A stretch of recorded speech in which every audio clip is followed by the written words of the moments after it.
Sport of the Arts is proud to present Les Éclipses.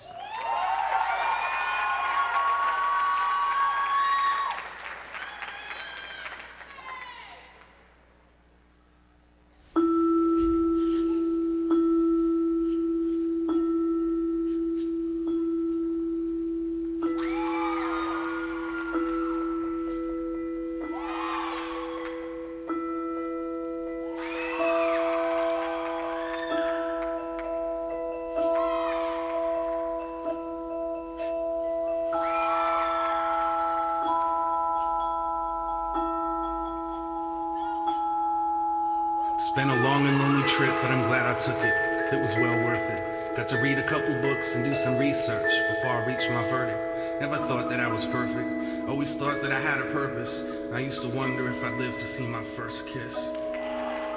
The most difficult thing that I did was recite my own words at a service, realizing the person I was addressing probably wasn't looking down from heaven. Cooking up something in hell's kitchen, trying to listen in or eavesdrop from some other dimension. It was self-serving, just like this is. Conveniently religious, on Easter Sunday and on Christmas. The television went from being a babysitter to a mistress. Technology made it easy for us to stay in touch while keeping a distance. So we just stayed distant and never touched. Now all we do is text too much. I don't remember much from my youth, maybe my memory is repressed.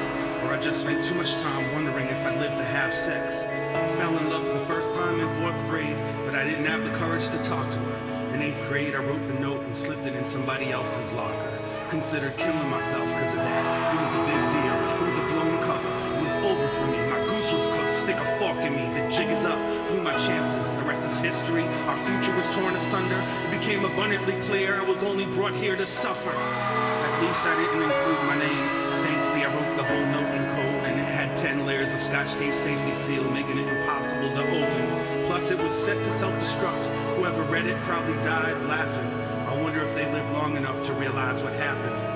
A year later, I came to understand that wasn't love that I was feeling for her. I had someone else to obsess over. I was older, I was very mature. I forged my time signature while practicing my parents' autograph because I was failing math. Disconnected the phone when I thought the teacher would call my home.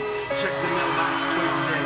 At the end of a long dirt road, steamed open a couple envelopes like I was in private detective mode. If you snoop around long enough for something in particular, you're guaranteed to find it. For better or worse, that's how I learned it's best to just keep some things private. It was the best of times. Was the end of times.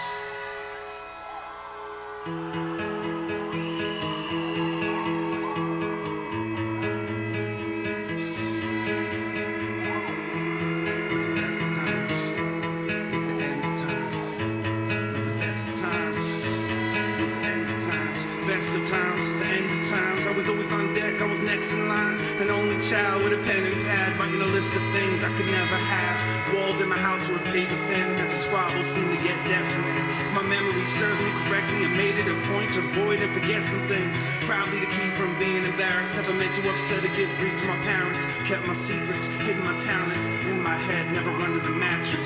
Therapy couldn't break me, never learned a word that would ensure safety, so I spoke softly. Then I tiptoed off, and the door to my room was like a big old coffin. The way that it creaked when I closed it shut, anxieties peaked when it opened up, as if everything that I was thinking would be exposed. I still sleep fully clothed. It was the best of times.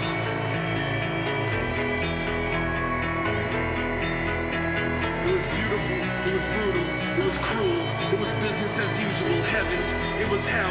Used to wonder if I lived to see 12. When I did, I figured that I was immortal. Loved to dance, but couldn't make it to the formal. Couldn't bear watching my imaginary girlfriend bust a move with any other dudes. Told locals talking about a wild thing, but I was still caught up with some child things. Scared of a god who could have spared a rod. It was clearly a brimstone and fire thing. Pyromaniac, kleptomaniac, couldn't explain my desire to steal that fire. Now I add it to my rider, like please, oh please, don't throw me in a patch of briar. It was the best of times. It was the end of times.